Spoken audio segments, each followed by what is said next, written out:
बहुजनांचा वाली, स्वराज्याचा तेजसूर्य हा बहुजनांचा वाली, जन्माने या वीराच्या ही माती पावन झाली.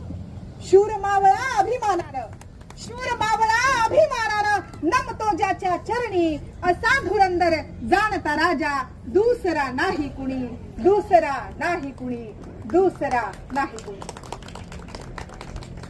मी जिजाऊ, लखुजी जाधवांची कन्या आणि शहाजी राजांची पत्नी. स्वराज्याचा मानदंड ज्या शिवबाने निर्माण केला त्या शिवबाची आई होण्याचे भाग्य भास लाभले. मी जिजाऊ बोलते, मी जिजाऊ बोलते. आमचे आबा महाराज म्हणजे लखुजी जाधव, सिंदखेडच्या लखुजी जाधवांची कन्या शहाजी राजांची पत्नी बनून पुण्यात आले. लखुजी जाधव आमचे आबा महाराज औरंगजेबाच्या पदरी, तर आमची स्वारी विजापूरच्या आदिलशाहीच्या पदरी. आणि त्यावेळी आमच्या मनात द्वंद्व निर्माण झालं, पिता की पती, माहेर की सासर, कर्तृत्व कर्तव्य. आणि अशा वेळेला त्या मानसिकतेत आम्ही कर्तव्य भावनेला जागलो आणि हिंदवी स्वराज्याची स्थापना करायची ही खुणगाट मनाशी बांधली. लखुजी जाधव यांचं सरदार घराणं आणि स्वारींचं भोसले हेही सरदार घराणं. कसं गेलं असेल आमचं बालपण, बालपण कसं गेलं असेल आमचं. नेहमी सरदारांची वर्दळ, युद्धांच्या सल्लामसलती, रयतेचे प्रश्न, आणि अशा काळामध्ये तो सगळा संस्कार आमच्या मनावर होत गेला. आम्ही जेव्हा घोड्यावर स्वार व्हायचो तेव्हा आबा महाराज आम्हाला म्हणायचे, रणचंडिका रणचंडिका. स्वारी 3 मासांची गर्भात बंगळुराकडे गेली. आम्हाला सोपवलं आमचे व्याही सिद्धोजी विश्वासराव यांच्याकडे. विजयराव सिद्धोजी विश्वासराव आणि लक्ष्मीबाई खूप काळजी घ्यायच्या, आमच्या जीवापाड जपायच्या. आम्हाला राहून राहून एक प्रश्न बालपणापासून आम्हाला जो भेडसावत होता, डाचत होता, त्रास देत होता, तो प्रश्न त्याही काळी मनात फेर धरून होता. ज्यावेळी 3 मासांची मी गर्भार होते, आमच्या उदरात वाढत होते सिंहासनाधीश्वर क्षत्रिय कुलावतंस कुळवाडी भूषण बहुजन प्रतिपालक श्री छत्रपती महाराज, श्री छत्रपती महाराज. आम्ही पाहिलं वेगवेगळ्या शाह्यांच्या पदरी आपलीच माणसं काम करतायत, राबतायत, सरदारनी वतन मिळवण्यासाठी एकमेकांचे गळे कापतायत, एकमेकांच्या रक्ताचे पाट वाहतायत. आणि त्यावेळी अस्वस्थ होऊन आम्ही आबा महाराजांना म्हणालो होतो, आम्हाला आजही आठवतं, आम्ही आबा महाराजांना म्हणालो होतो, आबा महाराज हे काय चाललंय. आपली वफादारी, आपली निष्ठा सिद्ध करण्यासाठी आपलीच माणसं आपल्याच माणसांच्या नरडीचा घोट घेतात, आपल्याच रक्ताच्या माणसांचे रक्ताचे पाट वाहतायत, देवळं मंदिरं पाडली जात आहेत, अन्याय अत्याचार होत आहेत माई बहिणींवर. हे कधी थांबणार आबा महाराज, हे कधी थांबणार. आबा महाराजांनी घट्ट डोळे मिटले आणि आम्हाला म्हणाले, जीव इथं जातीच्या उतरंडी घट्ट झालेल्या आहेत, एकता नाही, समता नाही, एकमेकांच्या जीवावर उठलेत आपली निष्ठा सिद्ध करण्यासाठी. स्वातंत्र्याला एकत्र बांधून ठेवतो तो एक संघ विचार. इथे एकता नाही, एकजूट नाही, कसं मिळणार स्वातंत्र्य आणि कसं निर्माण होणार स्वराज्य. स्वराज्य निर्माण करायचं असेल ना, एक संघता लागते. इथे गवतालाही भाले फुटावे लागतात, तेव्हा स्वराज्याचा गुंजार काळजात उमटत असतो. जीव काळजात उमटत असतो. हाच प्रश्न आम्हाला पडायचा जेव्हा स्वारींशी लग्न होऊन आम्ही भोसल्यांची सून झालो. तेव्हा स्वारींनाही विचारलं होतं की कितीतरी काळ या शाहीत त्या शाहीत आपण काम करणार आहोत, स्वतःचं राज्य नसावं, स्वातंत्र्य नसावं. तेव्हा स्वारी आम्हाला म्हणाली होती, स्वातंत्र्य मिळवण्यासाठी, स्वराज्य मिळवण्यासाठी स्वाभिमान जागृत असावा लागतो. लाचारीनं स्वराज्य मिळत नसतं. माणसं उभी करावी लागतील, पेटवावी लागतील. आणि जेव्हा मनात विजिगीषा निर्माण होईल तेव्हा स्वराज्याचं तोरण बांधलं जाईल. सगळ्यांनी एकत्र येणं गरजेचं आहे. स्वराज्य मागून मिळत नसतं, ते मिळवावं लागतं. त्यासाठी लढावं लागतं, संघर्ष करावा लागतो. आणि इथे संघर्ष चाललाय आपल्याच माणसांमध्ये, आपल्याच माणसांचा. आणि मग कसं निर्माण होणार स्वराज्य? हे आबा महाराजांशी आणि स्वारींशी बोलताना आमच्या लक्षात आलं की स्वराज्य निर्माण करण्यासाठी लहानपणापासून, बालपणापासून बीज पेरावं लागणार आहे स्वराज्याचं. 3 मासांची गर्भार आम्ही विजयराव सिधोजी विश्वासराव यांच्या आणि लक्ष्मीबाईंच्या ताब्यात आम्हाला देऊन बंगळुरात स्वारी गेली. आणि स्वारी बरोबर गेला माझा इवलासा शंभू, 6 वर्षाचा शंभू, लुटू लुटू चालणारा, स्वारींच्या मागे मागे वळून पाहणारा मला वारंवार. शंभू मला लाभलाच नाही कधी, सहवास नाही, सानिध्य नाही. मला असं भरभरून प्रेम करता आलं नाही कधी त्याच्यावर, ना त्याला धाव माकू घालता आलं. 6 महिन्याचा शंभू इवलासा स्वारींच्या मागे चाललाय लुटू लुटू. आणि आम्ही पाहिलं ते त्याला शेवटच आता कधी दिसणार होता पुन्हा माहित नाही. खूप काळीच भरून आलं. त्रास झाला एक आई म्हणून. का? मी सरदाराची पत्नी होते, पण भीती का मला वाटत नव्हती? भीती मलाही वाटायची. भीती मलाही वाटायची. मी एक आई होते, बाई होते. भीती मलाही वाटायची. जेव्हा स्वारी लढाईवर जायची तेव्हा भीती मलाही वाटायची. पण भीती मी माझ्या पदराला बांधून ठेवायचे. रात्रभर देव पाण्यात ठेवून जागली आहे ही जिजाराणी. भीती आम्हालाही वाटायची, पण मावळ्यांना आम्ही कधी ते दाखवलं नाही, ना आमच्या शिवबाला दाखवलं. भीती आम्हालाही वाटायची, काळजी आम्हालाही वाटायची. माणूस आहोत ना आम्ही. आणि त्यावेळी विजयराव सिधोजी विश्वासराव आणि लक्ष्मीबाईंच्या ताब्यात आम्ही खूप प्रेमाने काळजी घ्यायचे दोघे. 3 मासांची गर्भारवी. आणि एके दिवशी लक्ष्मीबाई आल्या. खरं तर दिवस कसा निघून जायचा कळायचं नाही. सकाळी उठलं की शिवाई देवीच्या दर्शनाला जायचो. त्यानंतर स्वयंपाक खोलीत शिधा काढण्यात वेळ जायचा.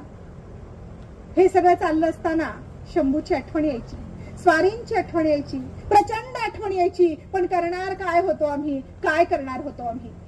एके दिवशी लक्ष्मीबाई आमच्या कक्षात आल्या. लक्ष्मीबाई आमच्या कक्षात आल्या आणि म्हणाल्या, जिजाराणी काही खावंसं वाटतंय? डोहाळे लागले काही खाण्याचे?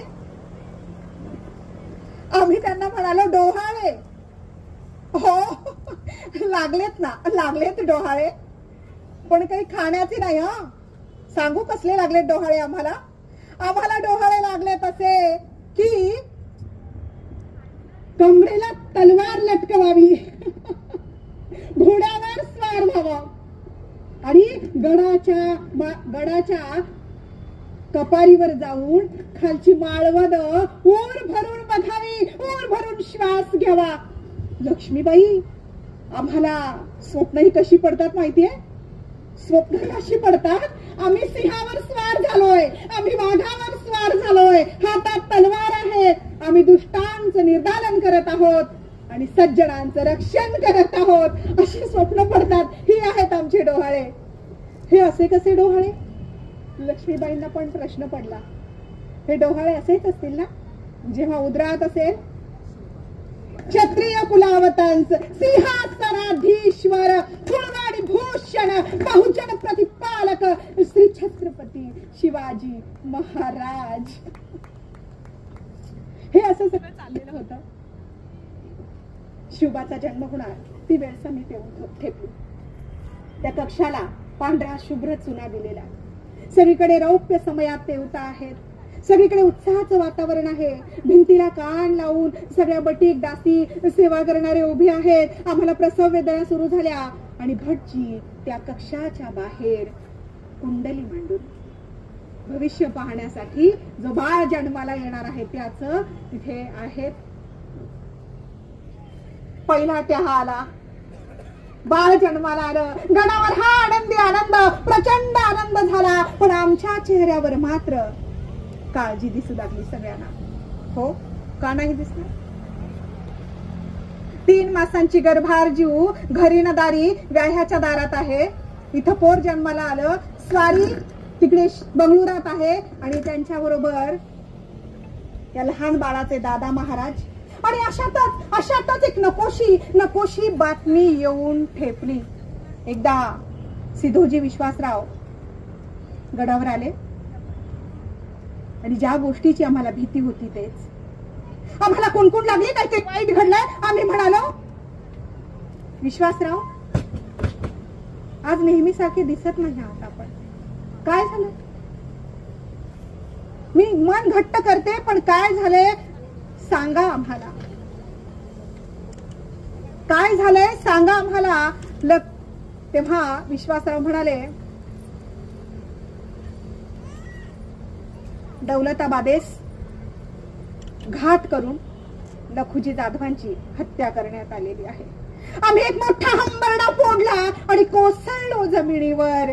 हे सगळं मला आठवत गेलं. त्या बाळाचा जन्म झाला तेव्हा. आणि आम्ही शास्त्री बुवांना मन घट्ट करून बोललो, शास्त्री बुवा सांगा,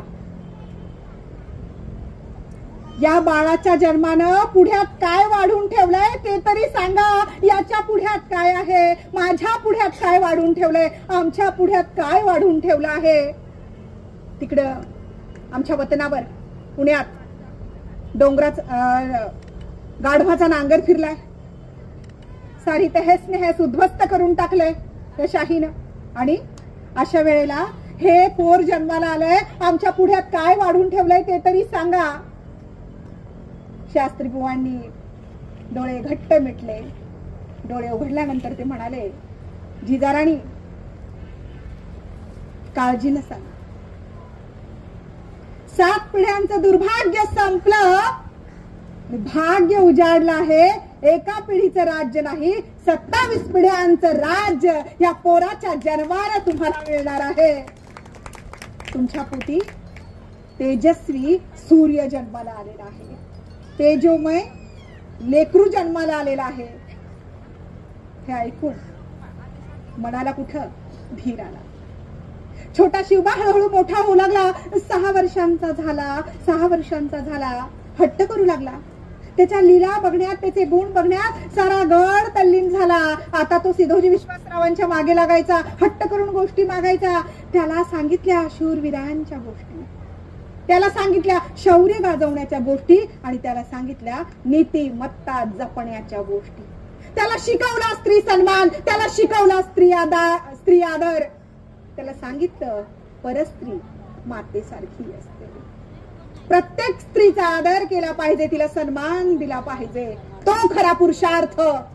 एखाद्या स्त्रीवर, अबलेवर अन्याय अत्याचार करून पुरुषार्थ दाखवता येत नसतो. तर स्त्रीचा आदर करण्यासाठी नैतिकता असावी लागते. तो आहे पुरुषार्थ. ते आम्ही शिवबाला सांगितलं. 6 वर्षांचा शिवबा त्याला घेऊन आम्ही पुण्यात आलो. ओसाड गावची जहागीरदारीन होते मी. ओसाड गावची जहागीरदारीन. काहीच नाही, सारं उद्ध्वस्त झालेलं. आणि तिथं गाढवाचा नांगर फिरलेला पुण्यावरून सगळं उद्ध्वस्त झालेलं. पुन्हा एकदा माझ्या दुबळ्या हातांनी पण निश्चयाच्या मनाने, निश्चयी स्वभावाने मी सारं उभं केलं.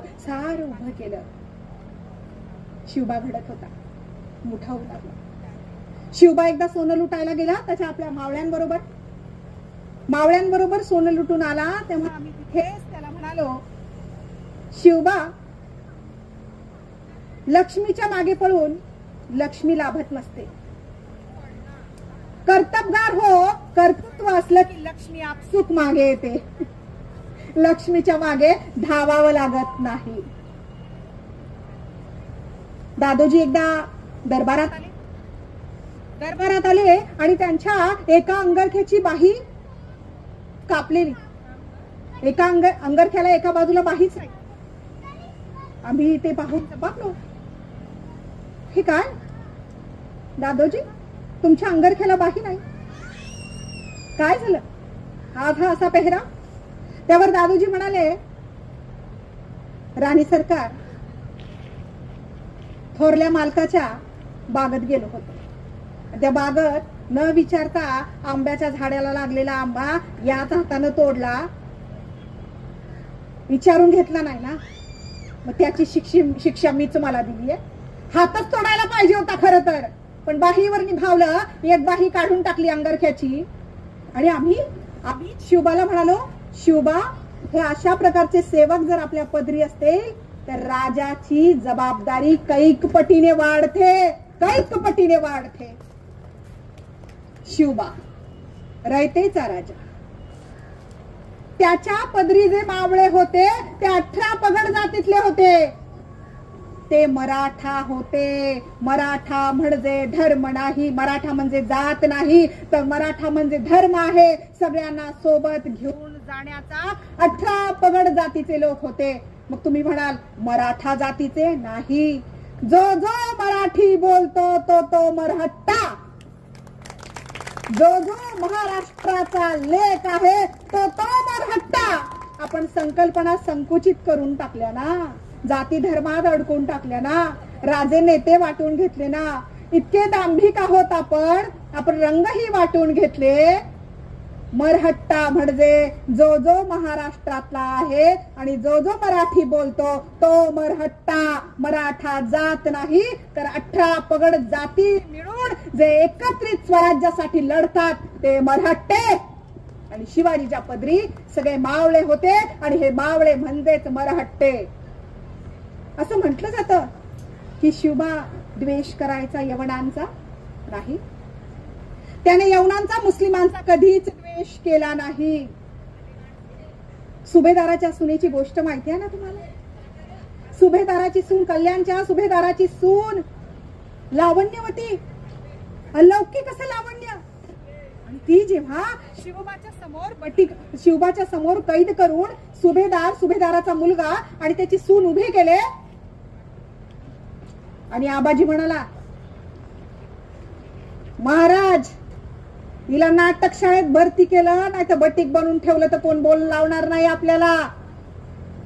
आबाजी, आता बोलला, पुन्हा बोलू नकोस. हे अलौकिक सौंदर्य आम्ही पहिल्यांदा पाहतोय. असं अलौकिक सौंदर्य आम्ही बघितलं नाही, परंतु यांना बघून आम्हाला आमच्या मासाहेबांची आठवण झाली. अशीच आमची आई असती सुंदर रूपवती, आम्ही ही सुंदर झालो असतो बदले छत्रपती. म्हणजे हा संस्कार लहानपणापासून जो दिला शिवबाला, ही परस्त्री आई बहिणीसारखी आहे. त्याने आजन्म पाळला. आईने ठरवलं तर ती खूप काही करू शकते, पण आपण सगळी बंधनं मुलींवर लागतो.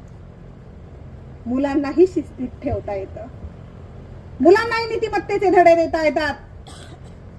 आपल्याकडे विषमता आहे ना, अबला म्हटलं जातं तिला. कसली अबला? तीही सबला आहे. आपली दृष्टी कशी आहे त्यावर खूप गोष्टी अवलंबून आहेत. आपले विचार कसे आहेत त्यावर खूप गोष्टी अवलंबून आहेत. आणि जर अबला असती तर आमच्या या हाताने आम्ही शिवबा घडवला असता. 7 समुद्र पार ज्याचं नाव आहे तो शिवबा एका बाईनच घडवला ना, एका स्त्रीनच घडवला ना. मग आई सगळ्यात महान आहे. कुणाचीही असे, ती संस्कार देते लेकरांना, पण तिने समतेचा संस्कार दिला पाहिजे, तिने प्रेमाचा संस्कार दिला पाहिजे. तिने द्वेषाचा संस्कार देता कामा नये, द्वेषाचा संस्कार देता कामा नये. कारण प्रेमाने प्रेम वाढतं, द्वेषाने द्वेष वाढत जातो. नफरत की बाजार में मोहब्बत की दुकान. प्रेमाने प्रेम वाढतं. हा प्रेमाचा संस्कार आम्ही त्याला दिला. आम्ही नैतिकतेचा संस्कार दिला, स्त्री सन्मानाचा दिला, स्त्री आदराचा दिला. एवढंच काय तुम्हाला माहितीये? सपूजी गायकवाड सकुजी गायकवाड आमचा सरदार बेलवाडीच्या सावित्रीबाईच्या त्या गडावर त्या किल्ल्यावर चालत गेला. ती किल्लेदारी होती, नवरा वारला होता आणि ती त्या किल्ल्याची किल्लेदारी सतत तिने 17 दिवस किल्ला लढवला. एका महिलेनं 17व्या दिवशी सगळी रसद संपली, लढून थकले खचले तिचे सरदार, तिच्या हाताखालची मंडळी सगळी. आणि अशा वेळेला तिने तो किल्ला स्वाधीन केला सकुजी गायकवाडकडे. परंतु विजयाचा उन्माद काय असतो बघा. अपयश एक वेळेस माणूस पचवेल, पण यश पचवायला हिम्मत लागते. सकुजी गायकवाडच्या डोक्यात त्या विजयाचा उन्माद गेला आणि त्यानं त्या सावित्रीबाईवर अत्याचार केला आणि त्या बाईनं आत्महत्या केली. जेव्हा शिवबाला ही गोष्ट कळाली तेव्हा त्या सकुजी गायकवाडचे डोळे फोडण्यात आले. रांझ्याच्या पाटलाची गोष्ट माहिती आहे ना? कुणब्याच्या पोरीला भर दिवसा पळवून नेलं रांझ्याच्या पाटलानं. तिला भोगली, ती पोरगी निरागस, काय करावं, तोंड दाखवण्याच्या लायकीची नाही म्हणून तिनं काय केलं, अत्याचार करणारा तो, पण आत्महत्या केली तिनं. आत्महत्या तिनं केली, तिच्यावर बलात्कार झाला हे जेव्हा कळालं शिवबाला, तेव्हा शिवबानं रांझ्याच्या पाटलाचा चौरंग केला आणि कडे लोट केला. ही असते नीतिमत्ता एका राजाची. धडा घालून द्यावा लागतो नैतिकतेचा आणि नीतिमत्तेचा. नियंत्रण पाहिजे स्वतःच्या मनावर, स्वतःच्या वर्तनावर. हा आहे रयतेचा राजा. शिवबाने सांगितलं होतं, घोडदळ पायदळ शेतातून जाते तेव्हा कुणाच्या भाजीच्या देठालाही धक्का लागता कामा नये. कर कमी केले, गरीब जनतेवरचे, शेतकऱ्यांवरचे कर कमी केले आणि सांगितलं राजाने जर नासधूस करत तो पुढे आला तर मागील लोकांच्या हाताला भाजीचा देठही लागणार नाही. हे सगळं करणारा राजा सगळ्यांना आपला वाटायचा, रयतेला माझा वाटायचा. सगळ्यांनी शिवबा पाहिला नव्हता, पण शिवबाचं जे प्रेमाचं रयतेचं राज्य होतं ते सगळ्यांना आपलं वाटायचं, माझं वाटायचं, स्वतःच वाटायचं. एक गोष्ट सांगते फक्त, एकदा आपल्या 2 मावळ्यांसोबत घोड्यावरून रपेट मारायला शिवबा निघाला आणि एका कुंड्याच्या शेतात गेला. तिथे एक 10-12 वर्षाचं पोरग आहे आणि ते म्हणतंय, ओ कुठं निघाले, कोण तुम्ही, कंच्या गावाला जायचंय. शिवबाला आश्चर्य वाटलं, अरे 10-12 वर्षाचं पोरग एवढ्या रुबाबात विचारतंय, निर्भीडपणे विचारतंय, अजिबात भीती वाटत नाही त्याला.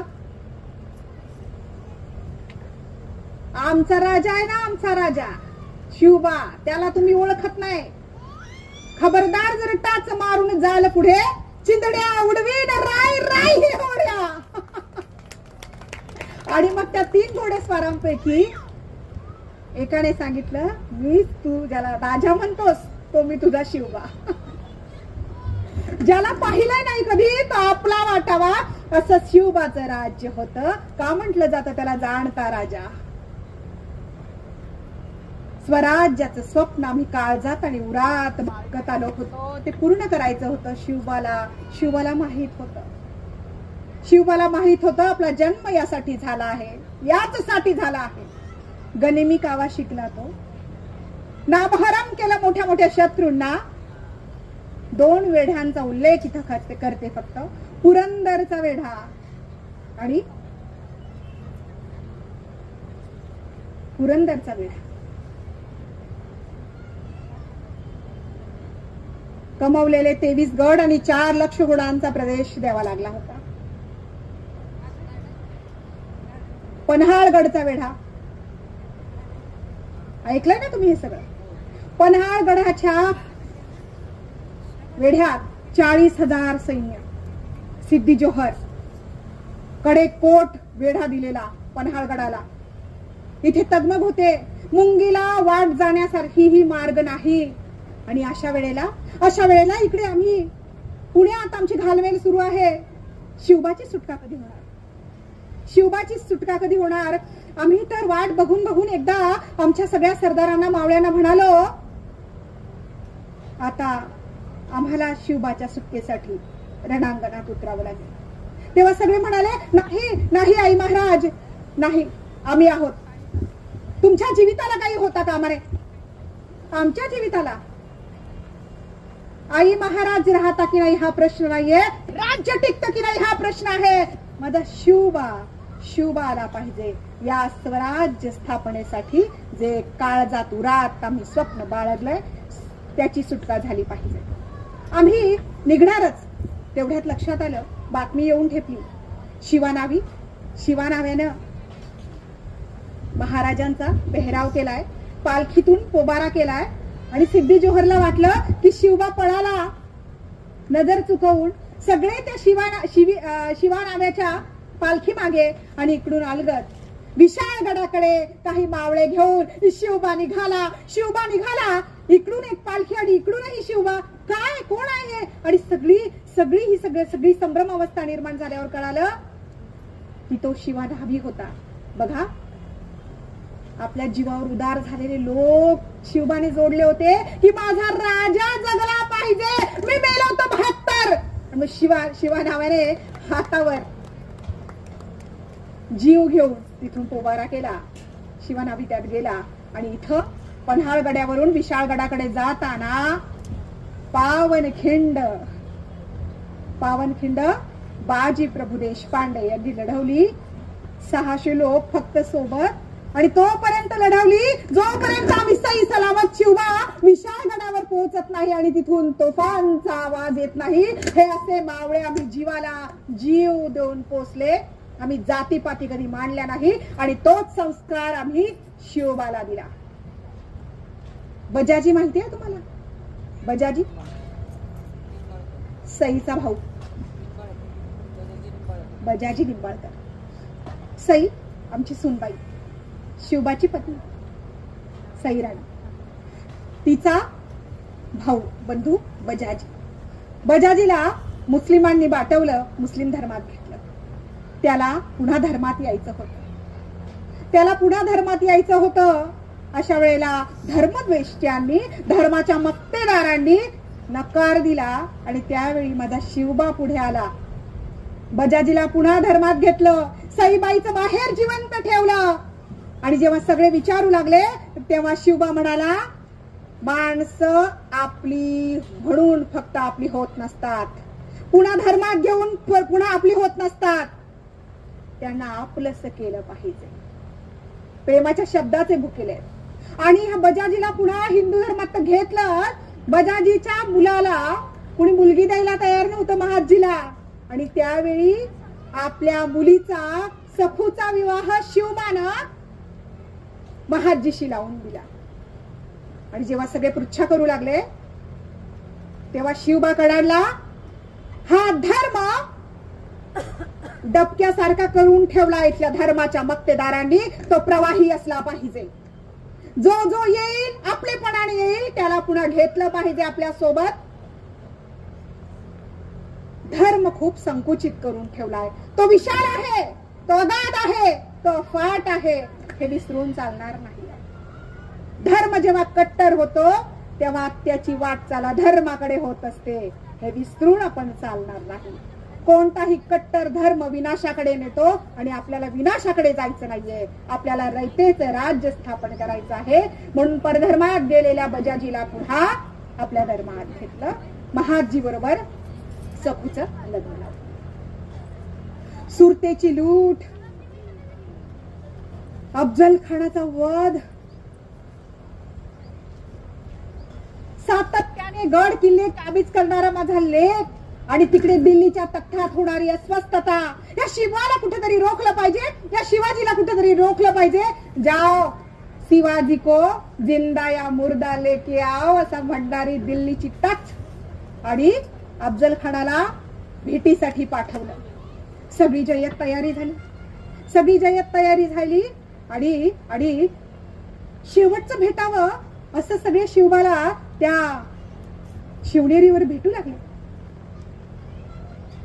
शिवबाई निर्वाणीचं सांगावं तसं बोलू, जय्यत तयारीनिशी चालला होता तरी शेवटचा निरोप द्यावा तसं तोही बोलत होता की आम्हाला काही झालं तर हे राज्य सांभाळा, रयतेचं राज्याला धक्का लागू देऊ नका. स्वराज्य स्थापन करायचं जसं आमचं स्वप्न होतं ते तुमच्या काळजात ते निपजलं पाहिजे, बहरलं पाहिजे, मुरलं पाहिजे, उगवून आलं पाहिजे. आणि अशा वेळेला अशा वेळेला शेवटची भेट घ्यावी असा शिवबा समोर येऊन ठेपला, उभा राहिला.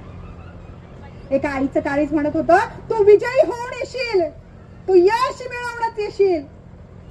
अफजल खानाचा वध करून शिवबा परतला आणि दिल्लीच्या तख्तात आग लागली. बड्या बेगम साहेबांच्या डोळ्याला अश्रूंना खळ राहिला नाही. काही करून शिवबाला पायबंद घातला पाहिजे. शिवबाला मात्र अजिबात उसंत नव्हती थांबण्याची, अगदी श्वास घेण्याची सुद्धा नाही. दिल्लीचा तख्त कासावीस झाला. शिवबाला पकडून आणा. इकडे शिवबाने सुरत लुटली आणि तब्बल 20 वर्षांनी त्याच काळात स्वारी परत आली. स्वारी शहाजीराजे. 20 वर्षांनी. आम्ही आमच्या पतीला किती वर्षांनी पाहत होतो? 20 वर्षांनी.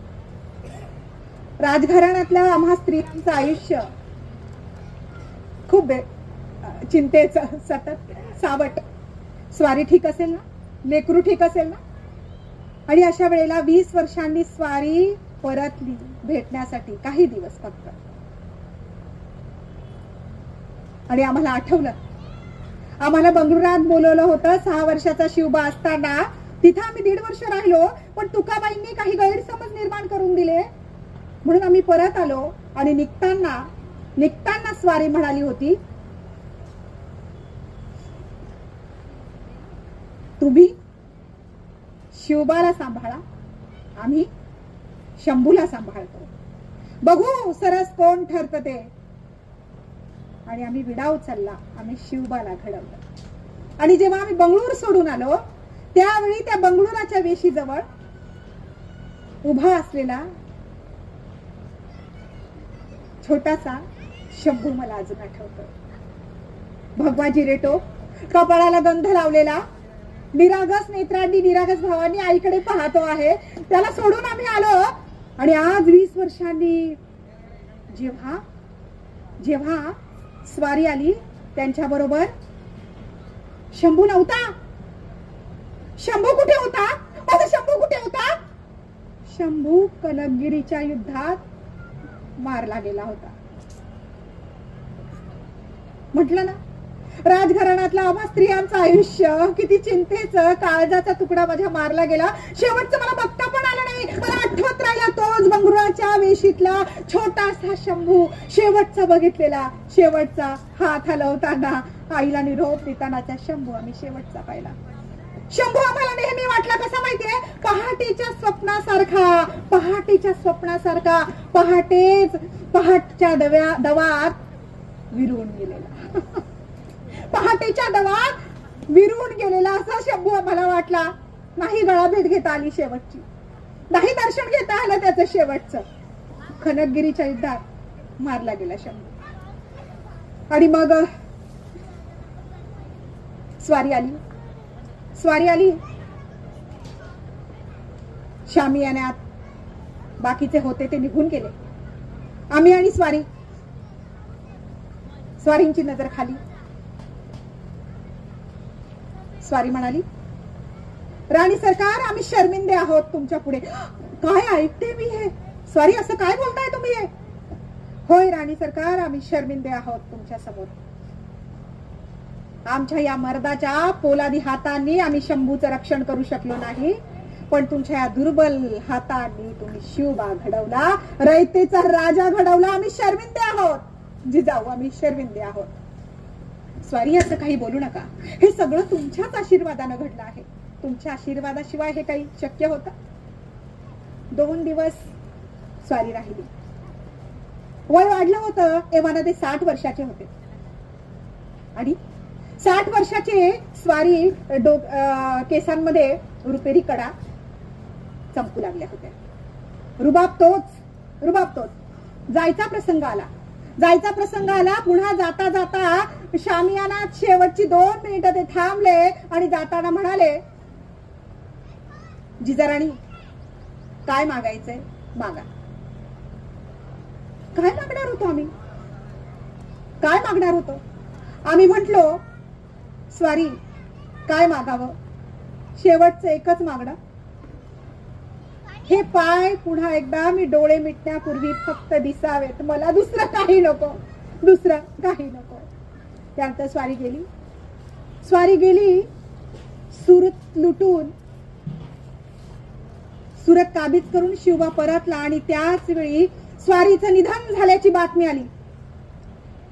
आम्ही सती जाण्याचं ठरवलं. हिरवा चुडा मळवट भरलं, हिरवं पातळ सुप मांडण्यात आली. आम्ही सती जाणार होतो आणि त्यावेळी त्या कक्षात शिवबा आला मोठ्या आवेशाने आणि म्हणाला, हे काय आऊ महाराज, तुम्ही सती चालला? तुम्ही सती चाललाय? मग कुणासाठी करायचा आम्ही हा पराक्रम? कुणाला दाखवायचं स्वराज्य? आबा महाराष्ट्र आधीच पुढे निघून गेले आणि आता तुम्ही जेव्हा जेव्हा चुकलो तेव्हा तेव्हा तुम्ही दिशा दिली आम्हाला. जेव्हा जेव्हा भरकटलो, जेव्हा जेव्हा खचलो तेव्हा तुम्ही आत्मविश्वास दिला आम्हाला आणि आता तुम्ही जाण्याची गोष्ट करताय. नाही नाही आऊ महाराज, आम्ही तुम्हाला जाऊ देणार नाही. तुम्ही जाऊन कसं चालेल? तुम्हाला थांबावं लागेल. मग कशासाठी स्वप्न पेरलं आमच्या काळजात आणि डोळ्यामध्ये की स्वराज्याची स्थापना करायची? हे स्वप्न पूर्ण केल्यावर आम्ही कुणाला दाखवू? आम्ही बांधील आहोत तुमचं स्वप्न पूर्ण करण्यासाठी आणि तुम्हालाही थांबावं लागेल तुमच्या शिवबाचं कर्तृत्व पाहण्यासाठी. एवढं सगळं ऐकल्यानंतर सती जाण्याचा आमचा जो विचार होता तो आम्ही बदलला आणि तेवढ्यात त्याच काळानंतर पुरंदरचा वेढा, किती काय गमवावं लागलं यासाठी.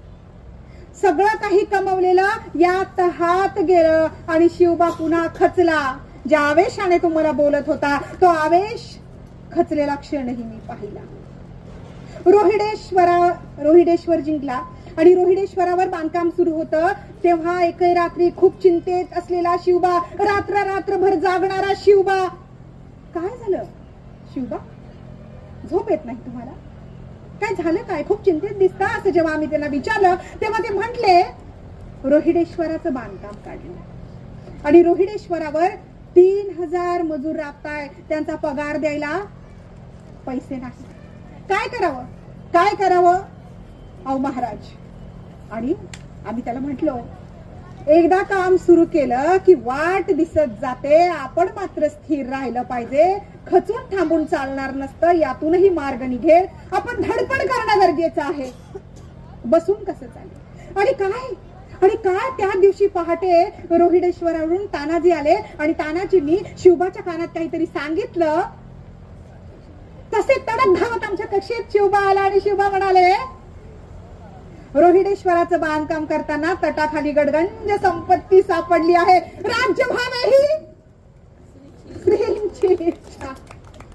राज्य व्हावे ही स्त्रींची इच्छा. गडगंज संपत्ती सापडली आणि रोहिडेश्वराचं बांधकाम खूप वेगाने पूर्ण केलं आणि काही आर्थिक तुटवडा लाभला नाही. परंतु पुरंदरचा वेढा असा भयंकर होता, जे जेवढं कमावलं ते गमावण्याची नौबत आली. सिर सलामत तो पगडी 50, जीतेंगे तो और भी लढेंगे असं म्हणत शिवबानं तो तह केला. पण झालं काय माहितीये तुम्हाला? काय झाले? पुरंदरचा वेढा. इकडे अफजल खानाचा वध झाल्यानंतर दिल्लीचा तख्त खूप अस्वस्थ झाला आणि त्यांनी अत्यंत शूर असा मिर्झा राजे जयसिंग यांना पुरंदरवर चालून पाठवलं. मिर्झा राजे जयसिंग यांनी पुरंदरला वेढा दिला. वेढा काही सुटेना, दिवसेंदिवस अधिक भक्कम होत चाललेला. आणि अशा काळात माझा शिवबा फक्त परतून आला पाहिजे जिवंत, असं मला वाटत होतं आणि त्यासाठी तह करावा लागला शिवबाला. त्या रात्री त्याला झोप येईना, आली झोप, डोळा लागला, तितक्यात घामाघूम होऊन तो उठला.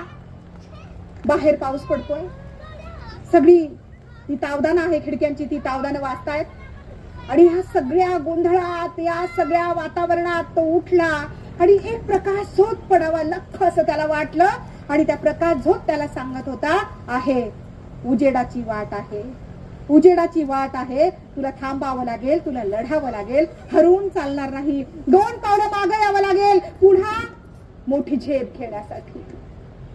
मग अखेर पुरंदरचा वेढा, त्या वेढ्यातून सुटका नव्हती तेव्हा पुरंदरचा वेढा पुरंदरच्या तहाने सुटला. 23 किल्ले आणि 4 लक्ष होणांचा प्रदेश मिर्झा राजे जयसिंगला द्यावा लागला.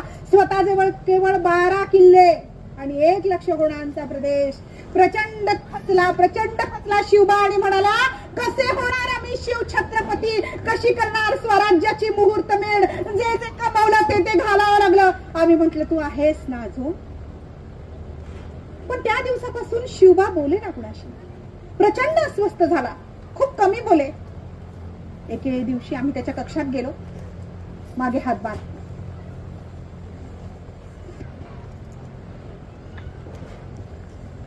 मानेवर केस अस्ताव्यस्त रुळलेले आहेत, प्रचंड अस्वस्थता आहे, एड झाऱ्या मारतोय. आम्ही म्हटलं शिवबा बोलेनासे झालात तुम्ही, काय झालं काय? अहो महाराज, आमची आशा ठेवू नका. आता जगावं की मरावं हा मोठा प्रश्न आमच्या पुढ्यात आता निर्माण झालेला आहे. जे कमावलं ते सगळं गमावलं, आमची आशा धरू नका. वा वा वा राजे वा वा. हेच शब्द ऐकण्यासाठी आम्ही जिवंत राहिलो. खचून कसं चाललं आणि आत्महत्येच्या गोष्टी करताय. ही ओसाड गावची जहागीरदारी, नागानं पिछा, कोणी जवळ नाही. एकीकडे बापाचा खून झालेला आहे आणि 3 मासांची गर्भार व्याहाच्या दारात, आणि तिकडे स्वारी आणि माझा मोठा मुलगा. आणि अशा काळामध्ये मी एकटी कशी जगली असेल, तगले असेल. आणि आता ह्या संकटामुळे तुम्ही खचून गेलात पार आणि तुम्ही मरण्याच्या गोष्टी करताय, आत्महत्येच्या गोष्टी करताय. बरं, तुम्हाला आत्महत्याच करायची ना, ठीक आहे. आत्महत्या करण्यापूर्वी आपल्या बरोबर जेवढी शिबंदी आहे, सैन्य आहे, तेवढं घेऊन त्या मिर्झा राजे जयसिंगवर चालून जा. तुम्हाला लढता मरण आलं तर चालेल, पण आत्महत्या करणारा भ्याड आणि भित्रा पोरगा माझ्या पोटी जन्माला आला, हा कलंक माझ्या उदराला नको. तुम्हीच मला म्हणाला होतात ना की स्वराज्याचं स्वप्न पूर्ण केल्यावर तो पराक्रम आम्ही कुणाला दाखवायचा. आम्ही थांबलोय राजे, आम्ही थांबलोय तो पराक्रम बघण्यासाठी.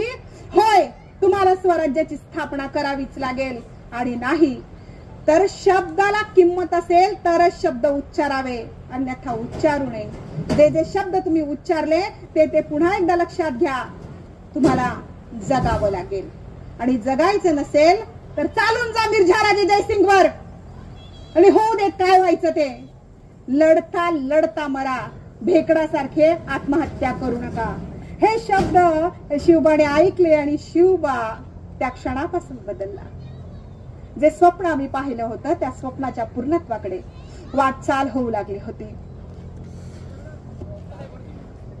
हा दिवस आणि एक तो दिवस, तुंगभद्रेपासून नर्मदेपर्यंत शिवबाचं राज्य होतं. काशीवरून गागा भट्ट आले आणि गागा भट्ट म्हणाले, आता राजांना मूर्धाभिषिक्त राजे करायला हवं. मूर्धाभिषिक्त राजे यांना अभिषेक करायला हवा. राज्याभिषेकाचा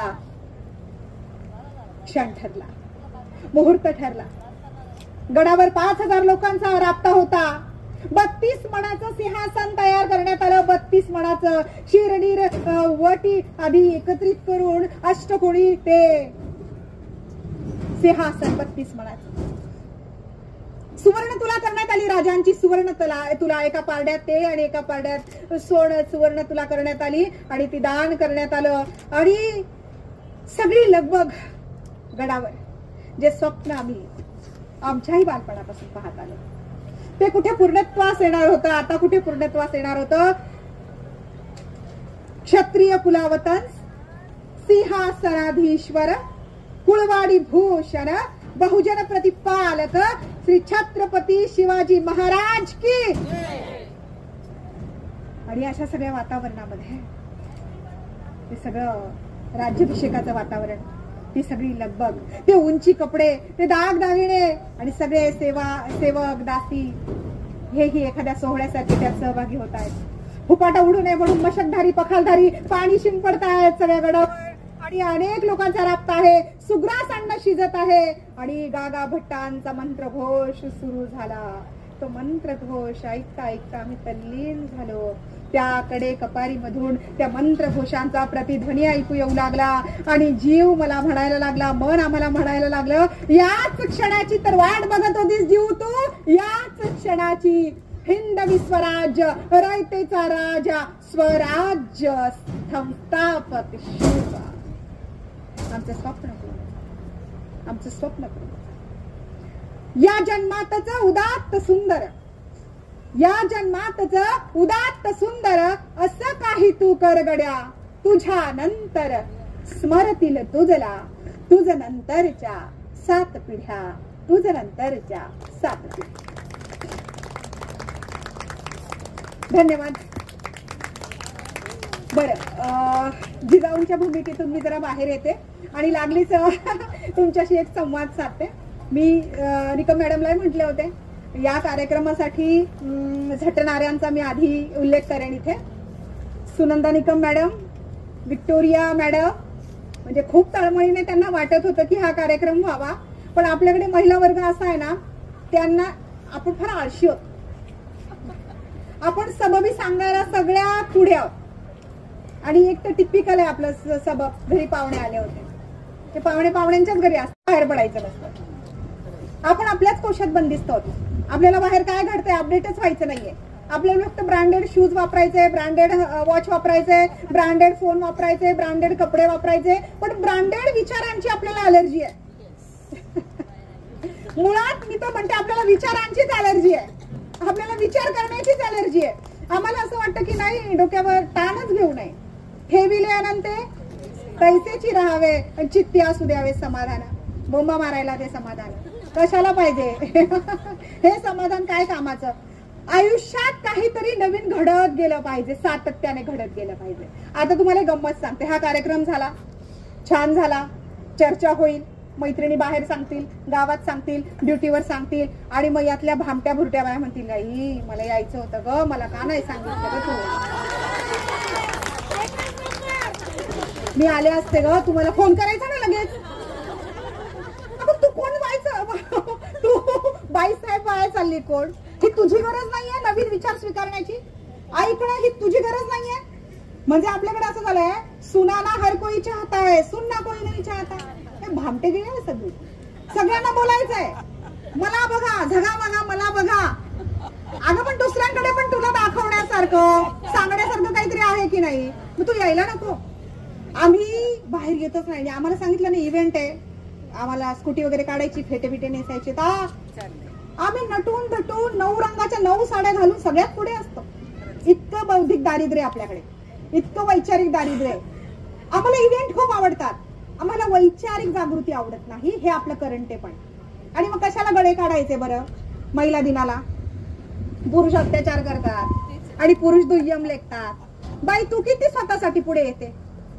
तुझ्यासाठी हा एवढा मोठा कार्यक्रम घेतलाय, या बाया राबतायत महिन्याभरापासून.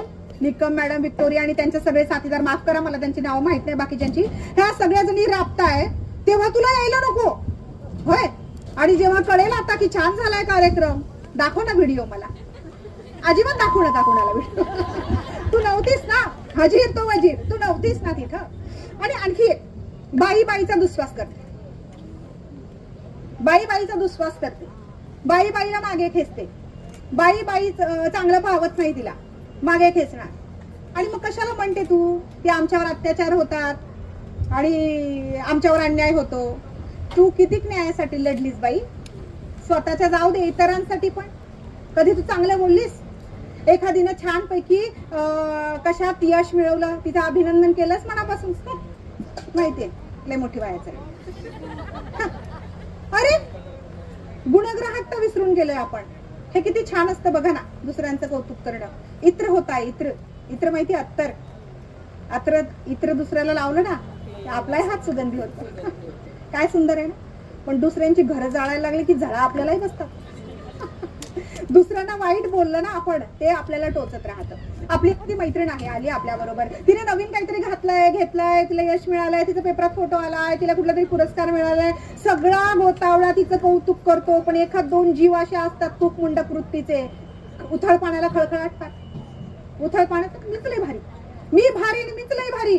आणि मग असे लोक काय करतात, सारा गाव त्यांचं अभिनंदन करतो, हे एक दोघी जण करतच नाही. हिलाय म्हण खात राहतो, सगळे बोलले, हीच बोलली नाही. ही पण घरी गेल्यावर सगळे बोलले, मी बोललीच नाही.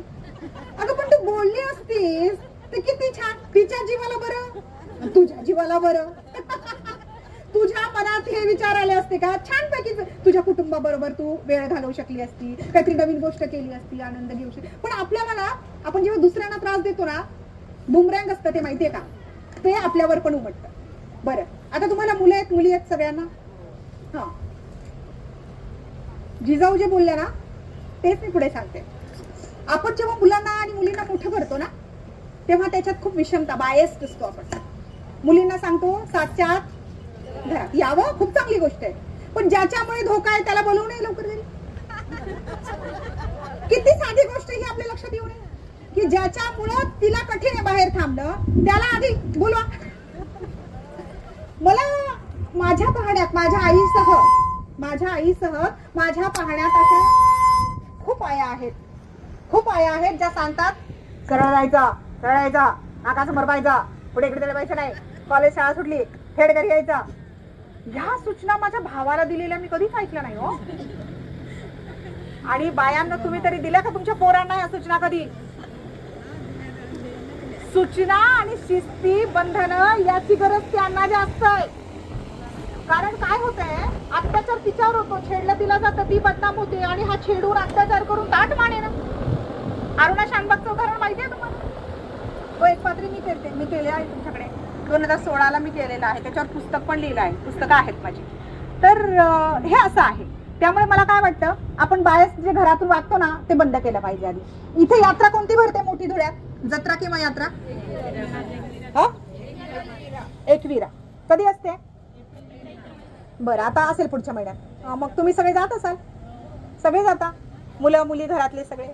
मुलींना काय घेऊन देता हो जत्रेतून? आता बोला पटपट. हा, इथे तर मार खातो आपण. आणि बरं आता मला सांगा, मुलांना काय घेऊन देतो? किती बायस वागतो आपण. दिली तिला बंदूक घेऊन तर काय होईल? दिली. आपण सतत मनावर बिंबवतो, तू मुलगी आहेस, तुला हेच खेळायचं, तू मुलगा आहेस, तुला हे करायचंय. त्याला ठरवू द्या ना काय करायचं. काय रडतोस मुळमुळ मुलीसारखं? म्हणजे मी तर म्हणते त्या पुरुषांवर पण अन्याय आहे. त्यांना पुरुष म्हणून मोकळेपणे रडू पण देत नाही आपण कधी. खरी गोष्ट आहे का? तर बाईसारखा काय मुळमुळ रडतोय म्हणतील त्याला. मुलीला सांगतात असं नाजूक बोलावं, छोटे छोटे घास घ्यावे, नाजूक चालावं. हे गावड्या मारत चालली आहे बाप्यासारखी. म्हणजे काय? अरे ती व्यक्ती आहे ना, व्यक्ती, ह्युमन बिंग. तिला ठरवू देत ना तिला काय करायचंय. मला माहित नाही. दिशा पिंकी शेख म्हणते, ट्रान्सजेंडर आहे ती, पारलिंगी. ती म्हणते की त्या मुलाला वाटलं ना मला साडी नेसायची आहे, मला स्वयंपाक करायचा आहे, मला रांगोळी चांगली येते, मला ड्रेस घालायचा आहे, मला मुलीसारखं गायला आवडतं, करू देत ना त्याला. ते त्याला वाटतंय आणि तिला वाटत असेल ना की मला मुलासारखं राहायचंय. ती व्यक्ती आहे ना, व्यक्ती. आपण काय करतो, मूल जन्माला आल्याला लगेच त्याला साच्यात टाकून देतो. हा, तू मुलगी, तू हे करायचं सगळं, तू मुलगा, त्याच्या पुढे तू सगळं हे करायचं. त्याला ठरवू द्या ना. स्वतंत्र व्यक्तिमत्व आहे. आता बघा, स्वयंपाक कोण करतं घरात? तुम्ही म्हणाल मॅडम हा काही प्रश्न आहे का? इथंच तर आपण विचार करण्याची गरज आहे. स्वयंपाक कोण करतं? दोघं करता. किती लोकांच्या घरात दोघं करता? किती आहे संख्या? संख्या फक्त 4 ते 5. सगळ्यांच्या घरात दोघं का करत नाही? पुरुष घडवलेत ना त्यांच्या आयांनी. आपण पण तेच करतोय. हा, बघा बरं का, गरज सगळ्यांची आहे. स्त्री पुरुष समता का नाही आली माहितीये का? बाई सगळे कामं शिकली आहे त्याच्यासारखी, पण तो अजून बाईसारखी सगळी कामं शिकला नाही. स्त्री पुरुष समता आली नाही. तो जेव्हा घरातली कामं तिच्यासारखी करायला लागेल, त्याला पण स्वावलंबी होऊ देत ना. म्हणजे बघा ना, सगळी क्षेत्र बघा तुम्ही, सगळे महिलांनी काबीज केलेली आहेत. पण स्वयंपाक हे असं क्षेत्र आहे अजून सगळ्या पुरुषांनी, सगळ्यांनी नाही हो, जाऊ दे 50% तरी. शेफ असतो ना एखादा कुक कामाला हॉटेलमध्ये, तो सुद्धा घरी कुकिंग करत नाही. तो ती माझी नोकरी आहे म्हणून करतो मी ते. तू काय पैसे मिळतात. त्याचे पैसे मिळतात. आणि बाई बाई युगायुगांपासून फ्री मध्ये सेवा देते ना. औरत काम पे लौटती है ना, काम से फिर काम पे लौटती है. बाई कामावरून कामावरच येते परत घरी. ती नोकरी करू देत नाही, पुन्हा घरातली काम आहे. अटळ आहे, बंधनकारक आहे तिला ते नाही. आपण लहानपणापासून हे सगळ्या, मी माझ्या घरात पायंडा पाडलाय. मी सगळ्यांना सगळ्या गोष्टीत सामील करून घेते. मी एकटी जेवत नाही, सगळ्यांना जेवण लागतं.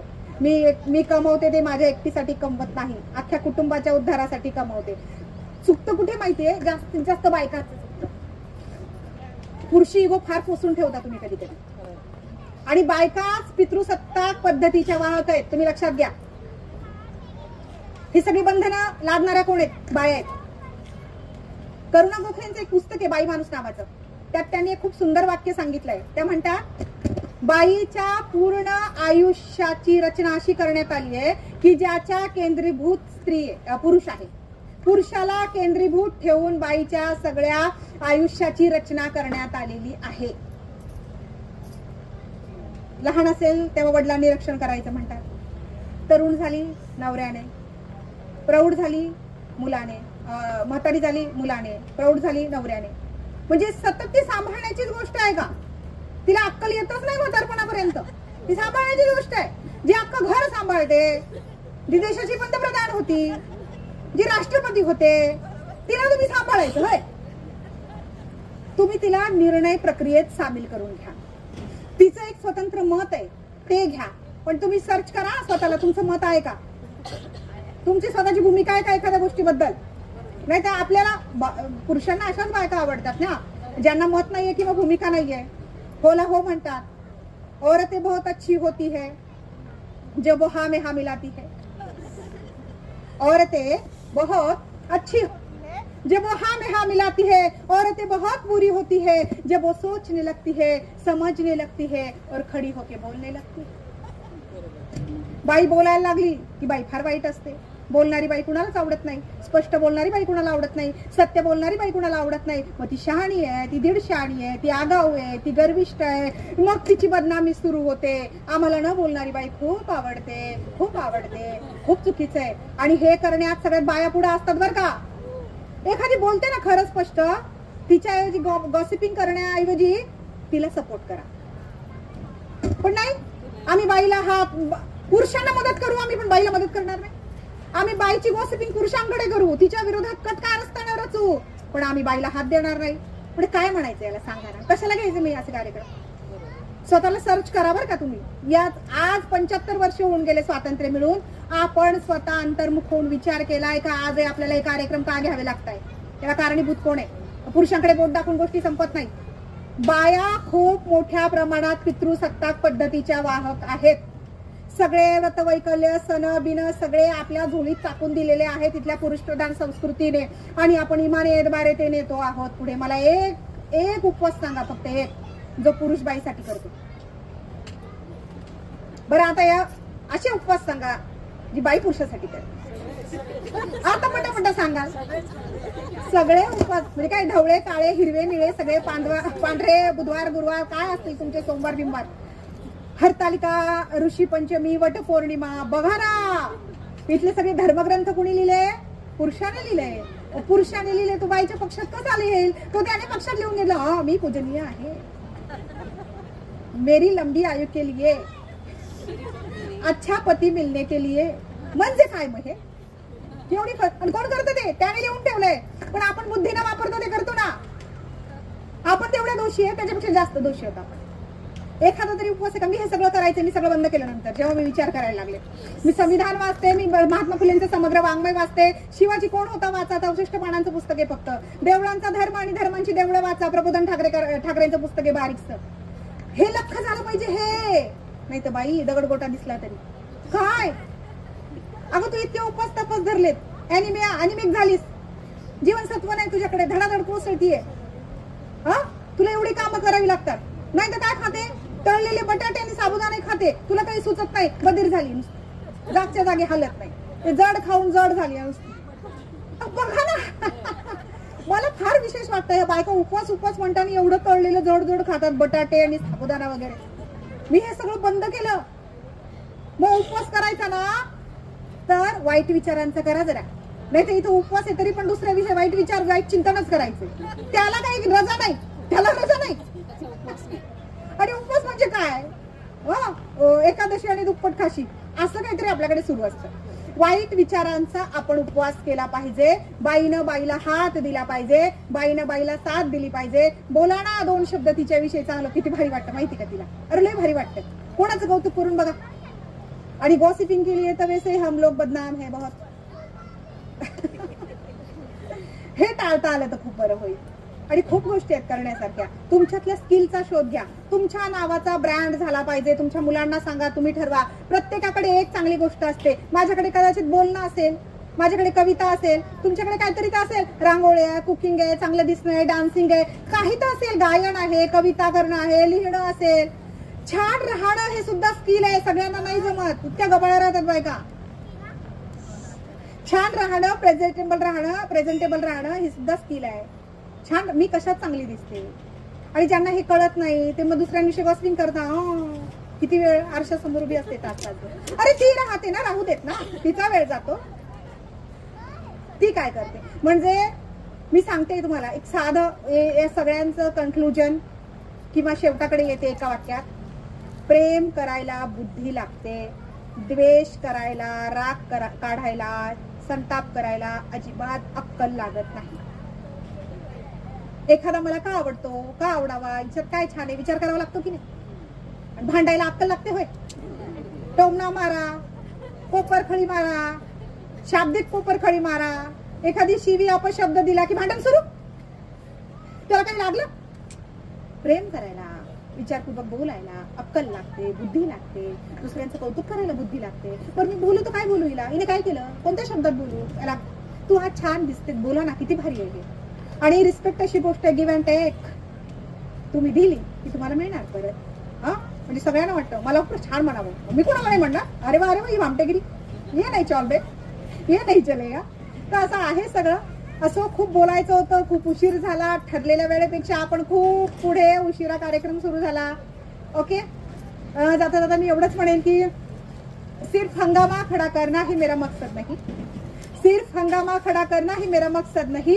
मेरी कोशिश है कि सूरत बदलनी चाहिए.